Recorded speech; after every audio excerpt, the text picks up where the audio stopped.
Are you involved in the in onboarding clients or in the delivery, or all of this you're out of it? I'm out. I'm out. Wow. My only role in the business today is the four management touch points. So operations, marketing, sales, and finance. Nothing had to go through me anymore. Yeah. I was the bottleneck. My ego was the thing that was getting in the way of the company's growth. Do you know, the funny thing is that we doubled in turnover and doubled in profitability. And I went from working 12 hours a day to 4 to 8 hours a week. Okay, let's get into it. Well,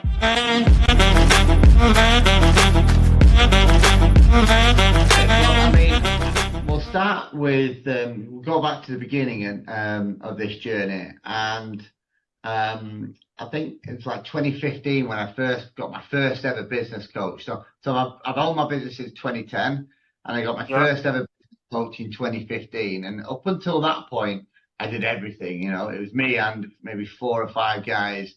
We were still a multi-million-pound company, but you know, everything went Sorry, through. can you give some context on the type of business you're in? Yep, certainly. So we're a video conferencing system integrator. So right now I'm sitting in a Microsoft Teams room environment or Zoom room. You know, I've got a camera. So if I get up and start walking around, the camera will follow me. It doesn't matter that we've got microphone technology that will map out the room, and no matter where I go, I can do wireless presentation, wired presentations, all that good stuff. So, and we look after sort of large corporates, banks, NHS trusts. So we, you know, so it's all very business to business orientated, predominantly in the UK, but a lot across Europe as well, and even beyond. So, And so what you're selling is a service, like the integration, or it's a software? No, so we're a system integrator. So we buy lots of different hardware and create a room environment. So we've got room bookings, visitor management, desk bookings, video comm systems, screens, interactive touch displays, microphone technologies. So, you know, obviously you've got a standard meeting room, it's quite easy, but we'll take a suite of like 10 meeting rooms with divisible walls and make it so when you open it all up, it still works as a video conferencing room. If you separate them all down, it still works as individual video conferencing rooms. And all that, they'll really just enable businesses to work in a smart way, which if you're looking at certainly modern technology now, a lot of people bought this tech during COVID, but it doesn't really meet what the demands are now. So we're actually helping businesses consolidate what they've already invested in and then give them leverage to move forward. Okay, and just to for people to be to follow the journey, I would love to hear about.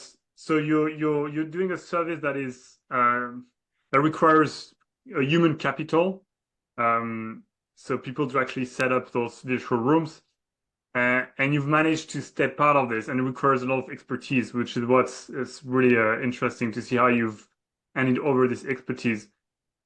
So can you? I just want to look at where you are now, so we can look backwards. Obviously, you're Platt, so you're traveling and your business is still running, so that's already an achievement.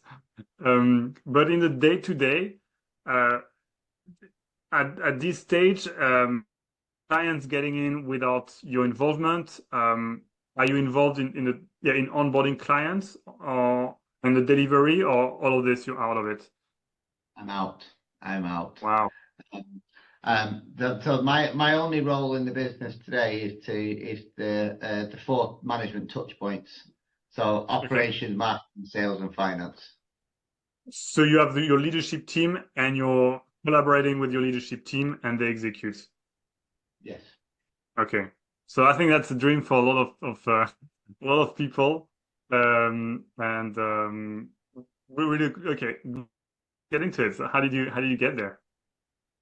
So like I said, so we, you know, the journey I guess started in 2015 when I started getting some business coaching, and you know, at the time the coach he went, "You are doing all the work," so he made me go away to Thailand for 4 weeks. Okay, and he's like, just see what happens. And then what I quickly realized is the people that I had in the business were just hanging off the coattails, right? So the people that I thought were really good were just giving me all the work to do, and I was doing it for them, right?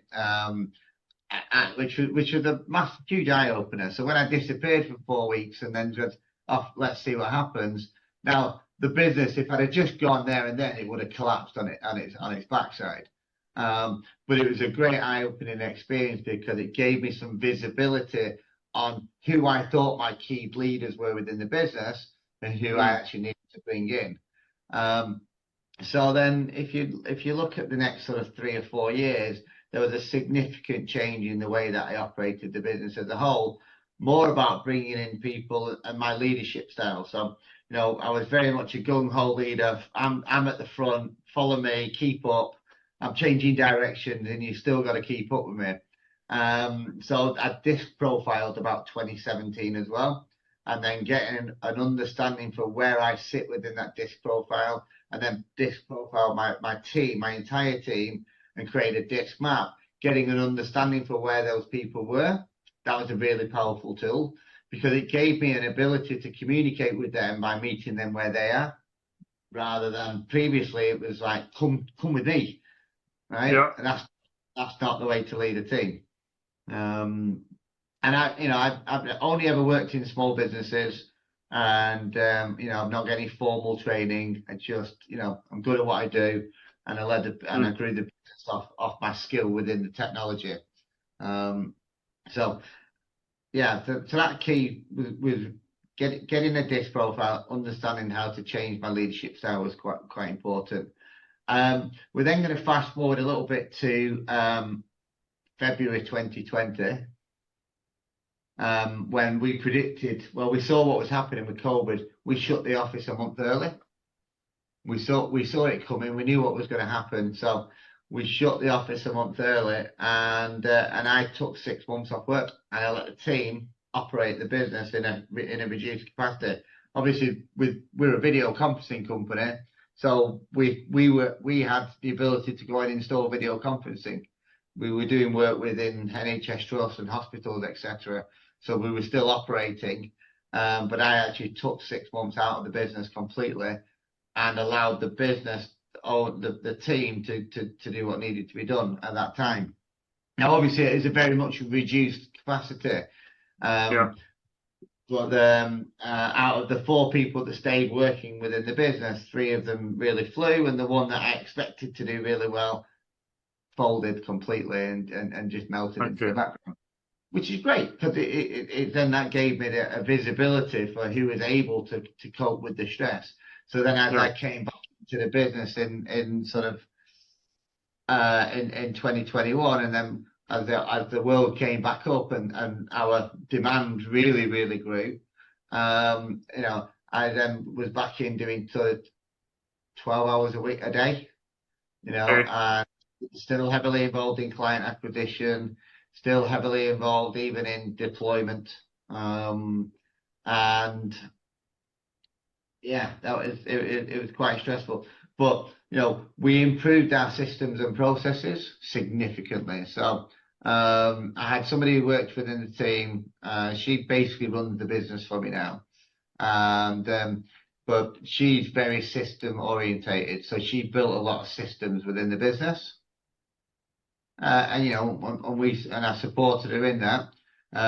But we created we had a CRM, and what we did is we took that to the top level. So we used Google Zoho, and then we've by moving up into the full enterprise system, we were able to adapt it to meet our needs perfectly.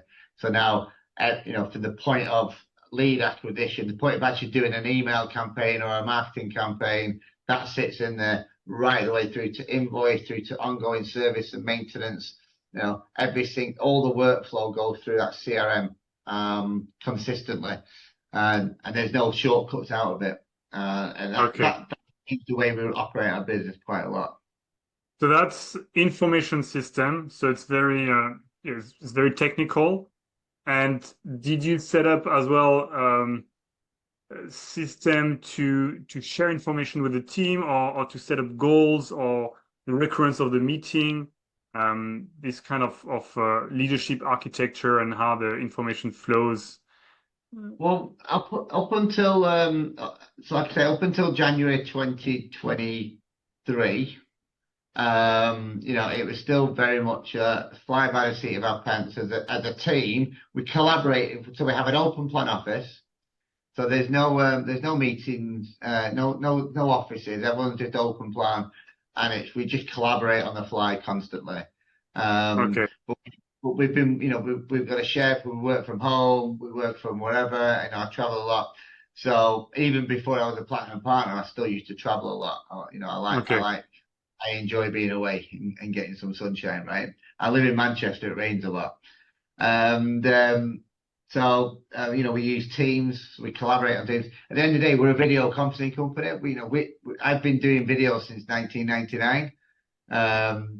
So it's not a challenge to adopt this into the business because it's what we do as a core. Yeah. Yeah. So this side of it was quite an easy win for us. And in fact, one of my key drivers in life was to get video deployed across the world. That's one of the things that I had passion for, and it helped me drive the business forward in the early stages.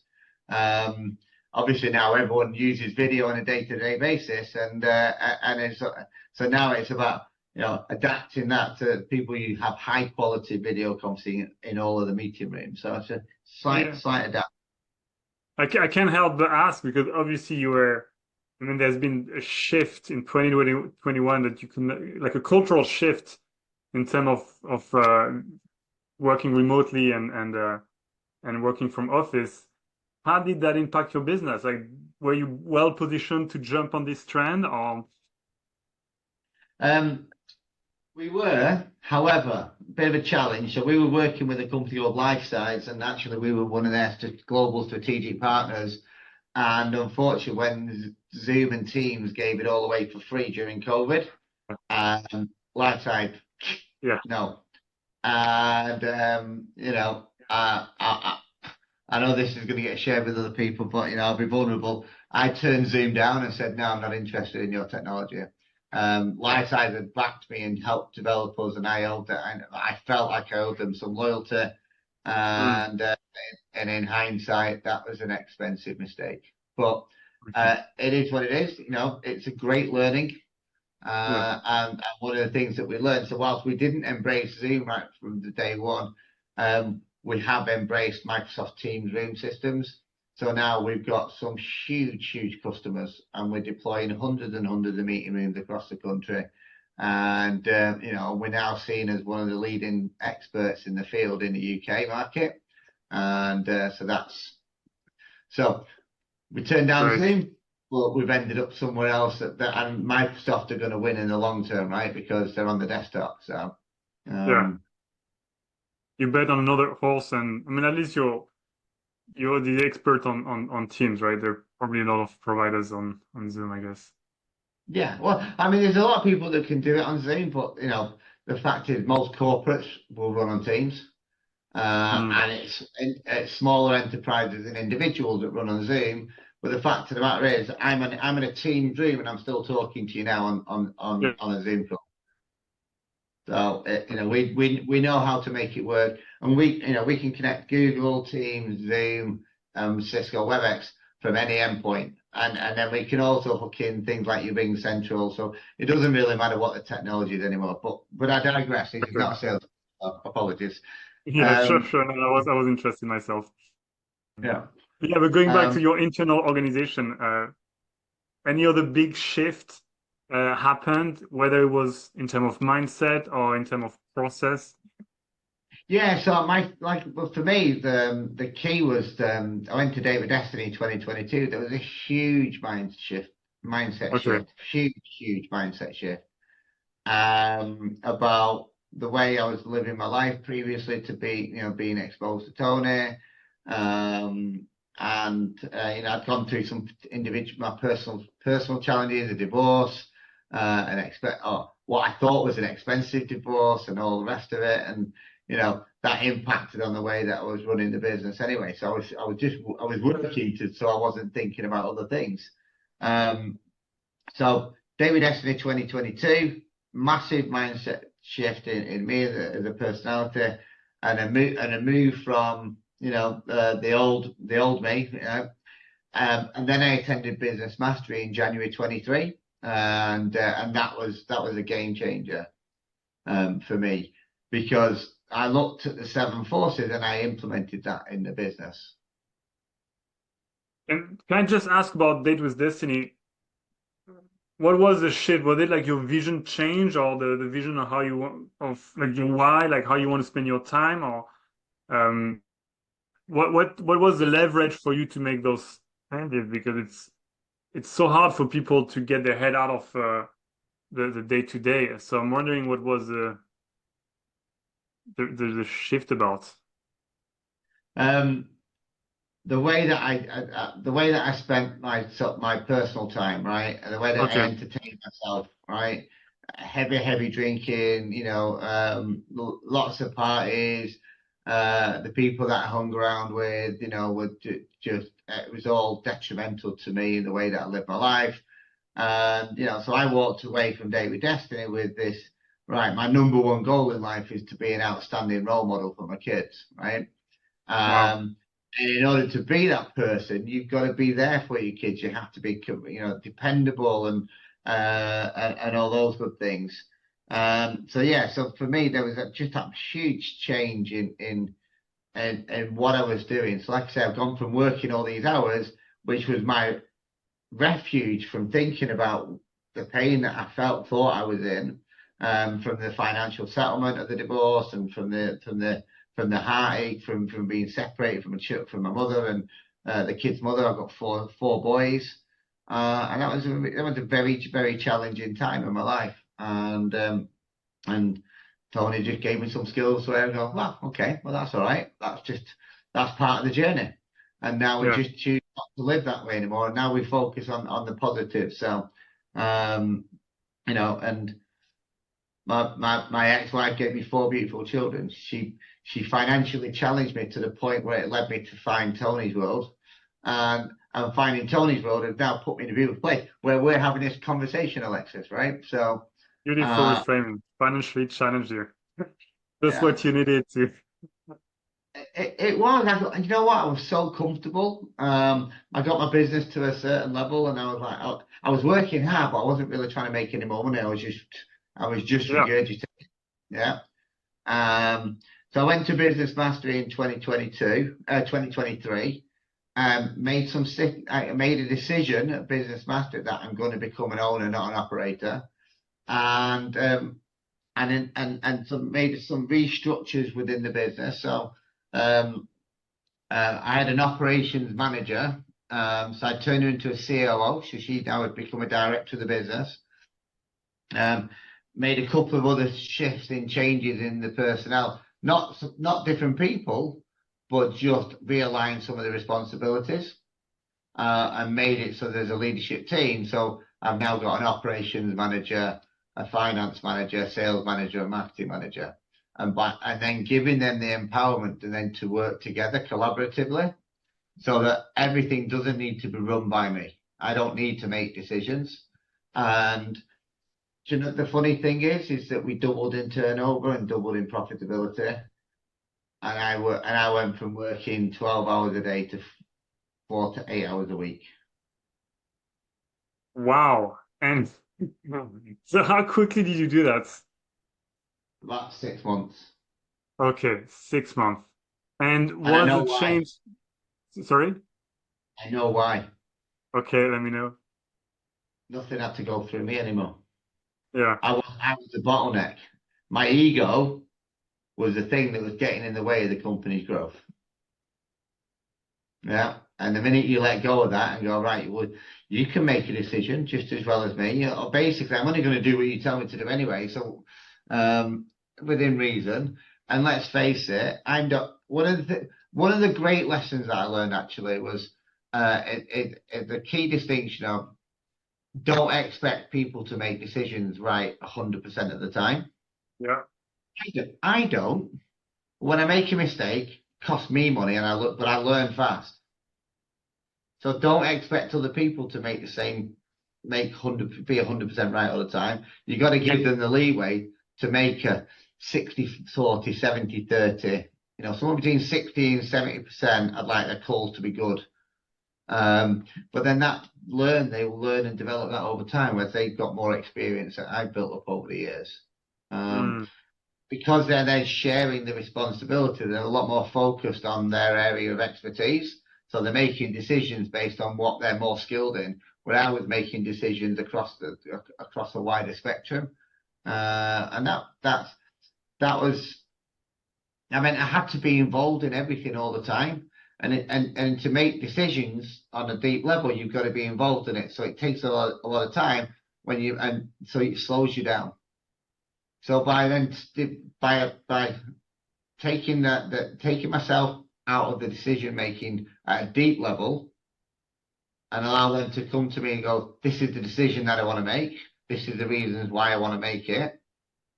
Make the decision and then just track it and make sure it's the right decision. And then educate them if educate them or help them see the insights if it didn't particularly work.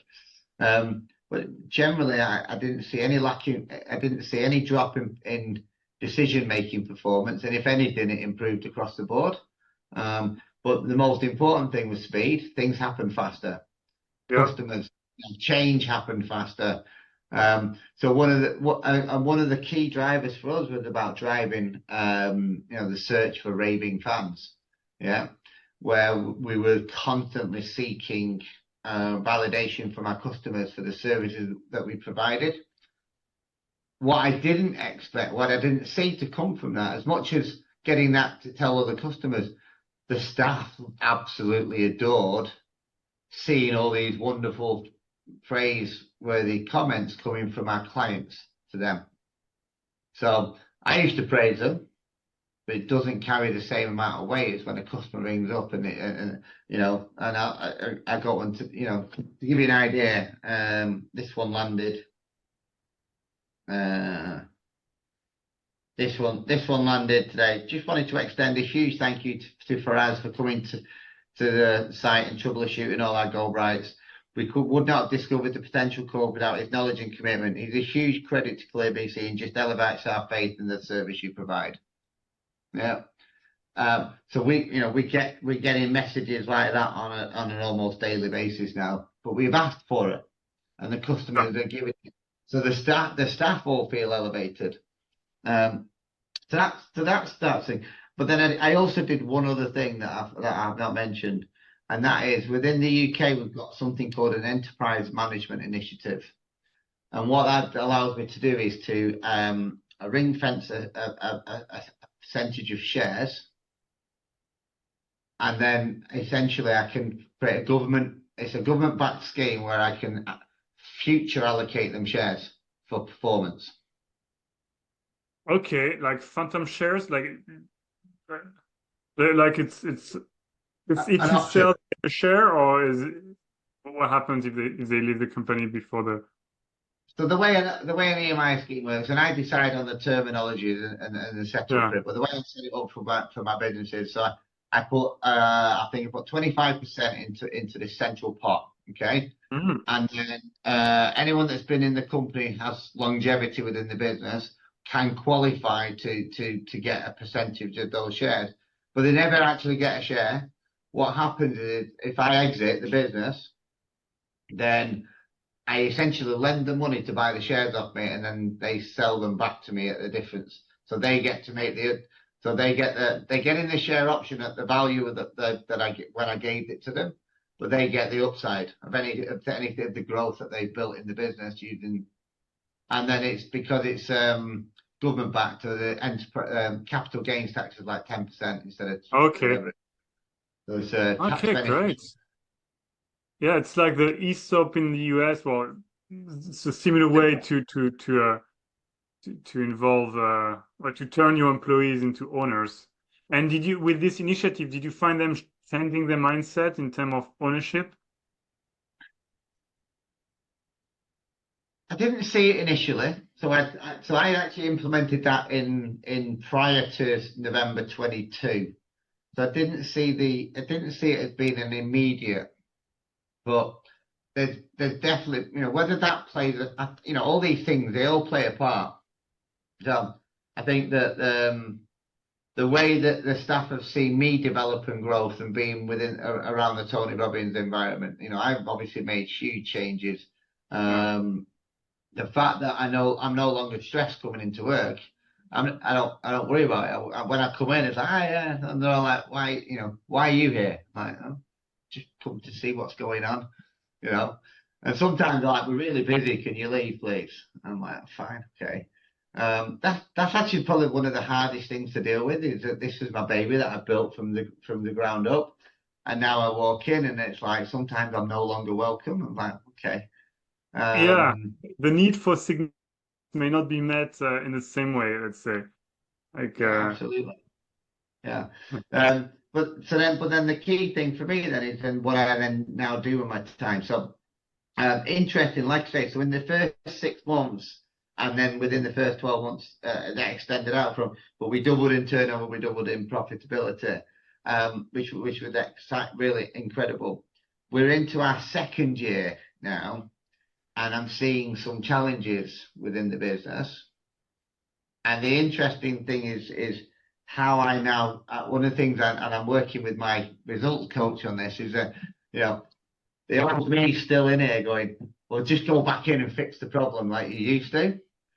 And I'm happy to be super disciplined not to go back to the old version of me and to try and coach and allow them to make this skill up. So cards on the table. I'm probably going to put a little bit more time here, but that will not be moving into an operational role within the business. Simply to do more guiding and mentoring, and really focus on more supporting coaching, the people to do the jobs. And consult really on. I think we might need to plug this gap in the workforce, or maybe we've got a couple of people here where we don't really need them. Can we repurpose and that kind of thing? So just use my business knowledge and experience to guide rather than to come in and start being the business operator again. Okay, great. I would love to talk about how you go from a vision or a financial goal, like typically at Business Mastery, we create a pledge where we say, okay, I'm going to double my business this year, doing this, this, and this. So how you go from this or a vision of exiting the company in 5 years to giving clear outcomes to your different managers so that they actually execute the vision? Yeah, so last year we were very numbers orientated, right? So it's like, this is what we're going to do and this is where we want to go, and I expect to see this, and this.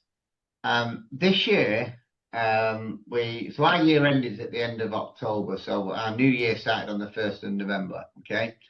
And we actually delayed it into January.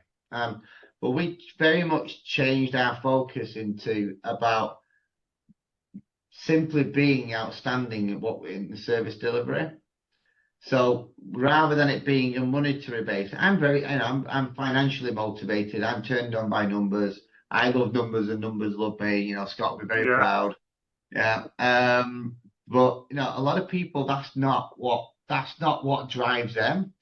And so creating something a little bit more esoteric in there about, our job is to be outstanding in everything that we do, and looking about how we improve our service levels. How do we turn our customers into a raving fan every time, right? And that's been our real focus in the man. So I know that I expect to see a bit of a lull because there's a bit less focus on the number, but the customer service experience is through the roof. I don't think the customers have experienced us ever before. So our return rate of business is phenomenal, but we're not maybe picking up as many new clients, and that could be market driven. And we've got some investigation looking at that at the moment to see whether it's anything to do with the marketing, etc.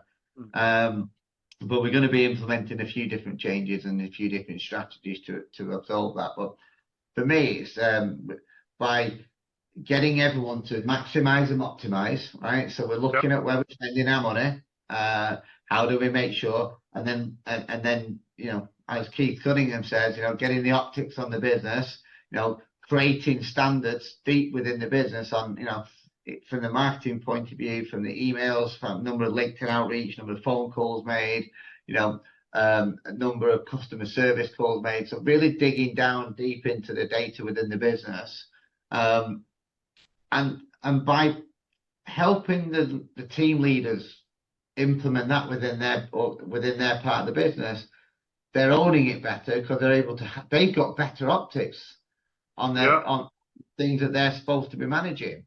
So it's not perfect, but it's it's a significant improvement. And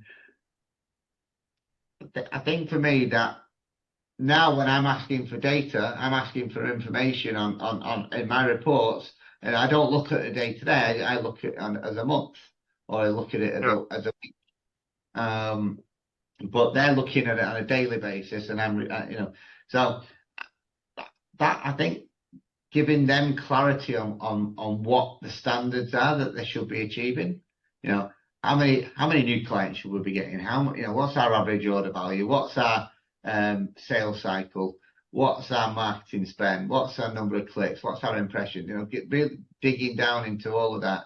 Just gives them an empowerment because they know what good looks like. Yeah, and all those standards can be turned into numbers. Like the being outstanding could be the number of ratings on Trustpilot or number of messages that you received, like the one you shared. That can be a good metric as well. Right? Mm-hmm. Yeah, but getting the number of feedback comments that we're getting at the moment is there's some significance I get from reading those messages. They're like, wow, that's these things. And I remember the message, that one in particular was about a guy called Faraz who's been with the company. He's been with the company for about 8 years now. But the guy barely spoke English when he came to the company. Wow. We did a lot of development on him and helping him with email writing and language and language school, etc. He came on as a very, very junior employee, and now he goes out to large corporates and helps them dive deep into their networks, etc. So he'd come on leaps and bounds. And I get pride from that, seeing the growth on an individual level. I think that's the bit that I miss the most, because we've got a couple of other young guys that have come on within the business, and I still barely know them. Where they used to, that's one of the biggest changes, one of the biggest losses I think for me is the personal touch. And so today, though, I guess one question people would ask themselves is, so once you really step out of the day-to-day management and you're at the strategic level, what do you fill your time with? Well, real estate investments, and I'm setting up. I've just acquired a martial arts school franchise, and I'm also going to start doing some coaching. So the beauty of it is that the journey that I've just made, as a bit, I've owned my business for 14 years now, and I've gone from working 12 hours a week to 12 hours a day to 4 to 8 hours a week. I'm now going to set up some coaching. So adrianhancock.com is my new domain. I'm just still being built up at the moment.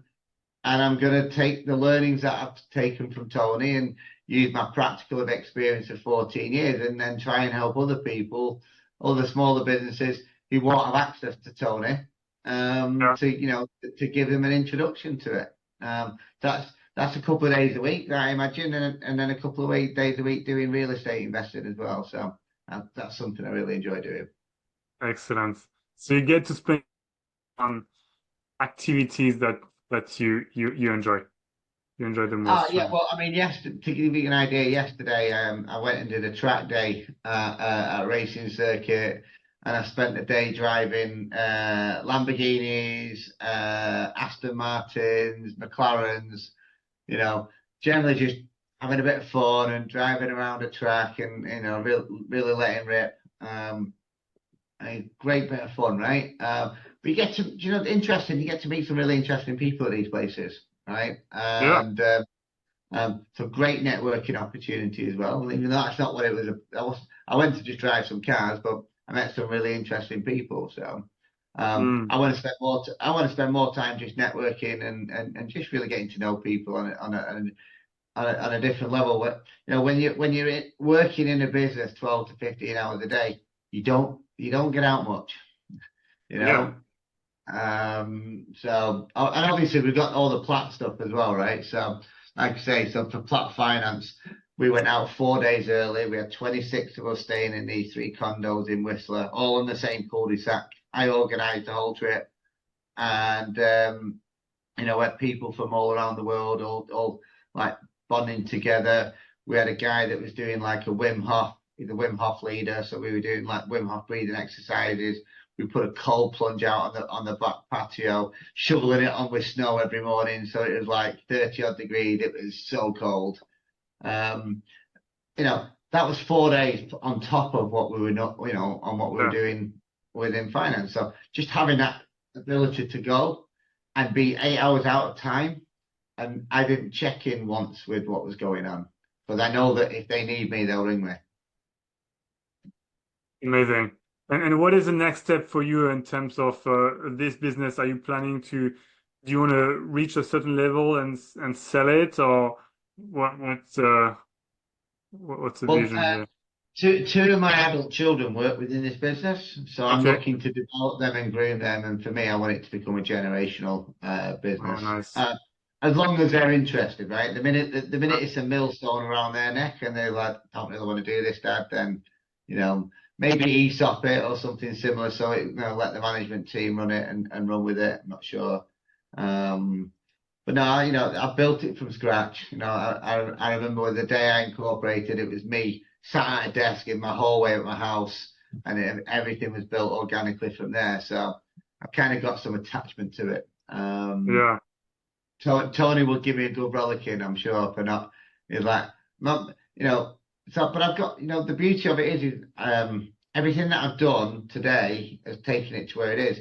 But I've now got to learn a new skill, which is how do I grow a business as an owner? Because I've not been able to, I've grown it. I grew it as an operator.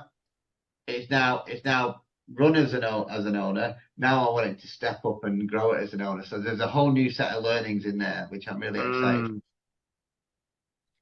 yeah. Yeah. I find this it's fascinating. I love looking at business from this organization perspective, uh, because there's just so much win-win opportunities. It's all about, for me, getting to do, ensuring that everyone does what they like. And when you reposition this and you redistribute the roles and the task in a way that people are doing what they like, including the founder, then you've got this virtual circle where the business grows, and people spend even more time on what they like and delegate what they don't like to someone else. But unfortunately, most if the owner doesn't have this ability to structure the way you did it, it becomes a nightmare to run, and the business just stagnates. Yeah. Yeah. Well, I mean, it's going to be an interesting 12 months. I think the economy is going to be an interesting one. The UK's probably got a change in government likely to happen in the next few months as well. Our general election's got to be by sort of March next year. And they never do a general election in sort of like January or February. So the likelihood is that the general election is going to be sort of October time in this country. Mm, So, that's 8 months away before a change in government, and then a change in policy that could impact on it. It's interesting. I don't know if you follow UK politics at all, but the Labour government have never come into power in a time of austerity. It's always been the Conservative government has built the economy up to a certain stage. They've then lost the trust of the people because of the way they've conducted themselves. And then Labour come in and give all the money away, right? Well, Tories have mm. already given all the money away. There's none left. Yeah. So it's going to be a really interesting time because, and one of the things we learned over in finance is that the US government is very much in the same boat. the deficit is $77 trillion. They've just been downgraded by Moody's. So it's going to be a really interesting time economically. So whilst I'm very mindful of the business that I've got, we're a niche market still. So, and this is one of the beauty of it is that we're still, I'm calling this company to be a young adult. We've still got time to move into prime, but our industry is young adult and is just starting to move into prime as well. So it's a great opportunity to look out, and I'm constantly people are reaching out to me on an M&A perspective, but I'm kind of just it's too early. It's too early. Another stage. Yeah. Okay. And I think just before I stop the recording, would you have so if you were to talk to someone that is in your position before where you're working 12 hours a day, what would you say to this person as a first step to start the first domino that's going to lead to this liberation 6 months after? Look at your team. Look at your leadership team. Who in your team has got the same values that you do? Values, yeah. And then test it. Right? You've got to test it by giving them the authority, and then step away. You almost have to abdicate in the first instance to see how they respond, and then once you've got an understanding for the one, because you may be surprised to the ones that will rise to the top. It may not be the ones you expect it to be. So you've got to empower them very quickly and step away and then see what happens. So that's the first step.